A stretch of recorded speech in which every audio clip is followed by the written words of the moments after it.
La idea de la creación de un conglomerado petrolero, que fue la denominación que originalmente se utilizó, surgió porque los países petroleros, productores de petróleo, venían pugnando con las empresas transnacionales, concesionarias, que dominaban el ambiente.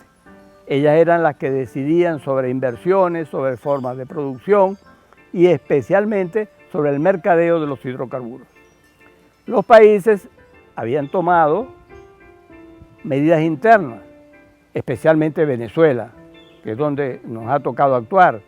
Había tomado medidas en el sentido de no otorgar más concesiones y lo estableció como una política.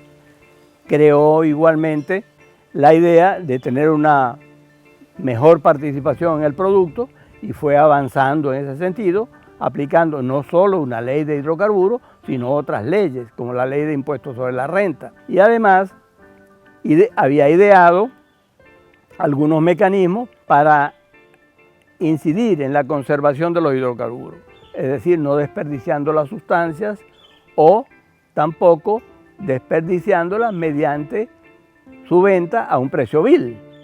Es más, Venezuela había dado pasos para tratar de, con una corporación propia, como fue la CBP, intervenir en las actividades petroleras y ser como una especie de testigo de la forma de operar, de los costos, de los mercadeos. Pero todas esas medidas de orden interno resultaban neutralizadas porque las compañías petroleras internacionales se movían precisamente en forma internacional y entonces podían jugar con los países. Muchas veces trataban de enfrentarlos, halagaban a unos, sancionaban a otros. Venezuela misma en esos tiempos ya estaba en la línea de una especie de amenaza de las compañías por disminución de las inversiones y de las actividades petroleras, que es un punto que la OPEP, de paso, ya conoce en la segunda conferencia de Caracas. De manera que estos pasos internos parecían que se podían neutralizar por las compañías o en la lucha con la compañía y por lo tanto había que buscar un entendimiento entre los diversos países productores. Ya Venezuela, conociendo la importancia que tenía el Medio Oriente, que era el competidor con el cual pensaban contrastarla o ponerla en conflicto, había mandado delegaciones, tanteos por los años 50 para mostrarle que teníamos legislaciones laborales, de impuestos sobre la renta, propiamente de hidrocarburos, con el propósito de inducir alguna forma de arreglo o de ejemplificación en esas materias. La idea surge cuando Pérez Alfonso, ante el cuadro de esos puntos que he mencionado, que él lo plasma después en su libro sobre el Pentágono petrolero, se da cuenta que falta una pieza que es ese consolidado petrolero, como se llamó inicialmente, que va a ser el origen de la idea para la OPEP, una pieza para Venezuela y para los demás países, una pieza internacional.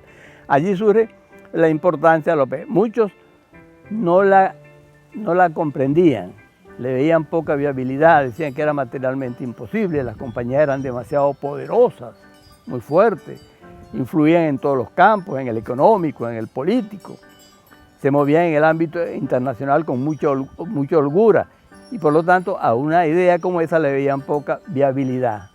Pérez Alfonso era muy tenaz en su idea y se había acercado y había conseguido ejemplos de regulación de los mercados. Decían, si hay sobreabundancia de petróleo, se envilecen los precios, eso significa desperdicio, eso es inconveniente para los países, lo será también para los consumidores, los países consumidores, porque se agotará y más tarde tendrán que pagarlo más caro.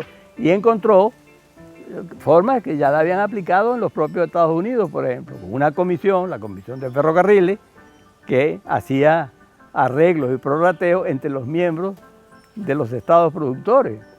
Y hubo incluso medidas de carácter ejecutivo ya gubernamentales limitando las importaciones o restringiendo las importaciones hacia Estados Unidos para proteger su industria. Mira que había un mecanismo que se estaba aplicando y por qué no lo podían aplicar los países productores. Entonces surge esa idea, esa misma ambiente lo conoce Abdullah Tariki, que es el compañero, vamos a decir, la llave que tiene Pérez Alfonso, un ingeniero saudita encargado de las cuestiones petroleras en Arabia Saudita, y entre los dos son los dos pilares que impulsan la creación de la OPEP. Y cuando ella nace no solamente con escepticismo, sino que también encuentra resistencia, adversidad, lucha, se lucha contra ella. Y se comenzó incluso caracterizándola como un cartel. De manera que trataron incluso de doblegarla, de arrodillarla, dijo algún presidente de los Estados Unidos, pero la organización fue demostrando que puede ser una base para la regularización del mercado y lo ha venido haciendo, y su importancia ha venido creciendo cada vez. Ha podido sortear dificultades ideológicas y también desajustes o desacuerdos en el funcionamiento entre sus miembros.